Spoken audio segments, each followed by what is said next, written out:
I am going to teach you nationalism in India.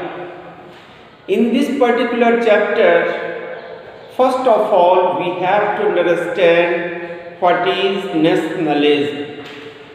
Devotion, dedication, affection towards the nation is called nationalism. First of all, you have to understand this thing that Gandhi's political career was started in India after coming from South Africa in 1915. Actually, Gandhiji had gone to South Africa as a lawyer, and after spending a long time in South Africa, he came back in India in 1915, and thereafter he met with his political teacher. Now question arises here that who was the political teacher of Gandhiji? Students, Gopal Krishna Gokhale was the political teacher of Gandhiji. Gandhiji told him that I want to participate in the Indian politics. His political teacher told him that firstly, you take a round of the whole country, see the situation of the country, thereafter you would be taking part actively in the Indian politics. He did as per the instruction of his political teacher.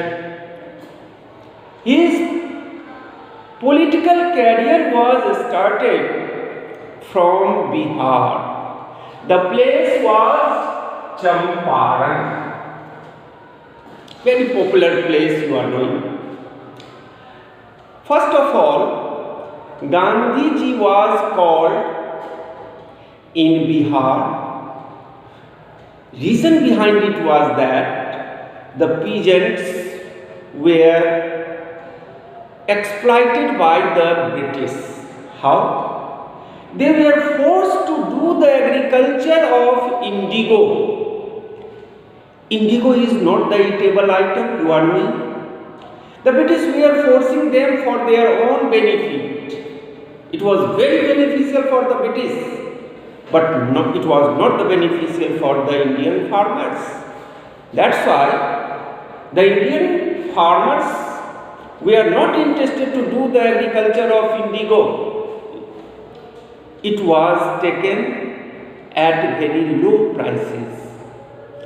The farmers were forced to sell it at very low prices. Very low prices were given to them on behalf of that, and it was not the eatable item. That's why they were not ready to do the agriculture of indigo. That's why they called Gandhiji. Gandhiji came at Champaran and he started Satyagraha. You are knowing this thing, that truth and non-violence. These were the two weapons of Gandhiji. When he started the Satyagraha, the mass people were with him, and there was good effect of this very Satyagraha. The problems of the peasants was solved. The relaxations were given to them.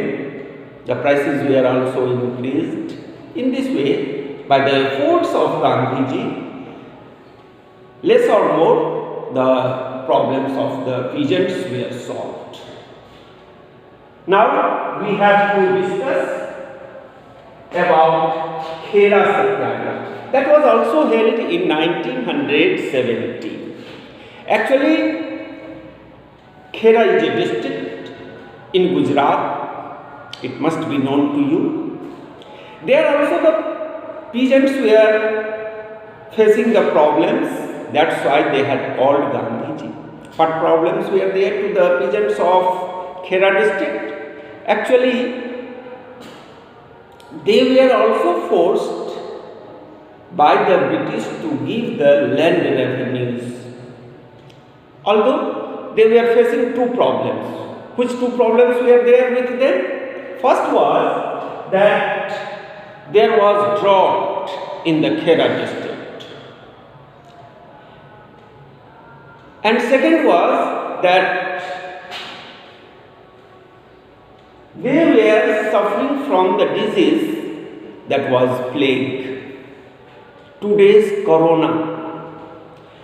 Actually, plague was also a communicable disease. So they were facing that very problem, a spreading of the disease plague, and there was drought also. So they were facing these two problems. In spite of that, they were told by the British to give the land revenues, which was not acceptable to the peasants of Khera district of Gujarat. That's why they had called Gandhiji. When Gandhiji went there, he had started his satyagraha there also, and by his efforts, the peasants were given relaxation by the British government. So in this way, the problem of the peasants of Khera district was solved. Now we have to discuss about the Ahmedabad Satyagraha. Actually,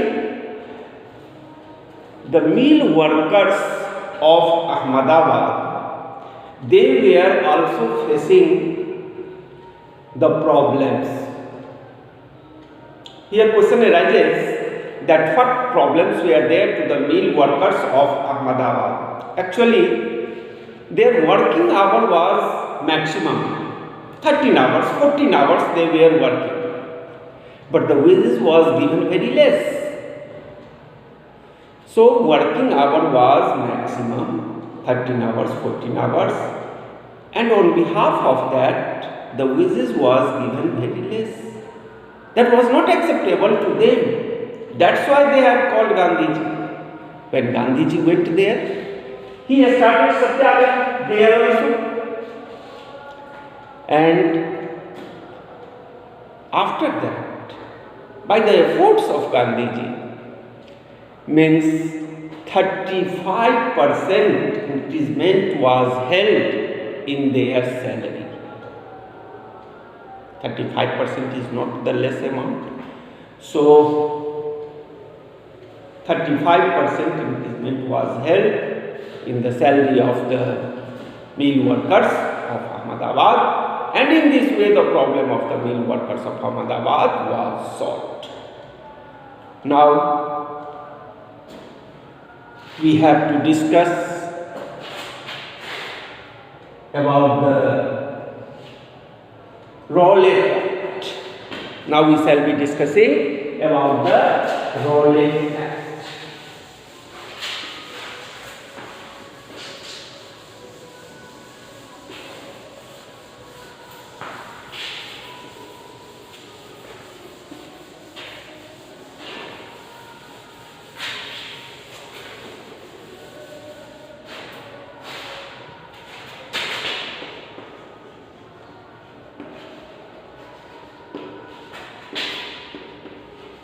Rowlatt Act of 1990. Students, you are knowing Rowlatt Act was passed by the British government in 1919. According to this act, anyone could be arrested without any trial. and the punishment was given to them for 2 years imprisonment. Rowlatt Act was such type of act which was not acceptable to the Indians. It was called by the Indians the black law. Why? Because you have to understand this thing also. The British were forcing them, they were exploiting them, and after passing this very act, no any rights was there to the people. They could not appeal, no dalil. Means this was such type of act in which there was exploitation only. 2 years imprisonment was there, and even they could not appeal. That's why there was demonstrations, strikes all over the country. The people came together, united themselves, and had protested against the British. Although very hard punishment was given to them, in spite of that, they came together and fought against the British. So, this is about the Rowlatt Act. For your kind information, 2 important leaders of Congress party were arrested due to this very Rowlatt Act. They were Safiuddin Kichlu and Dr. Satyapal.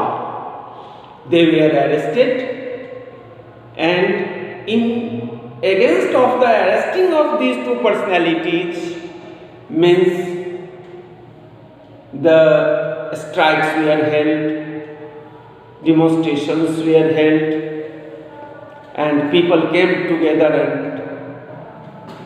tried their level best to take the revenge of this thing.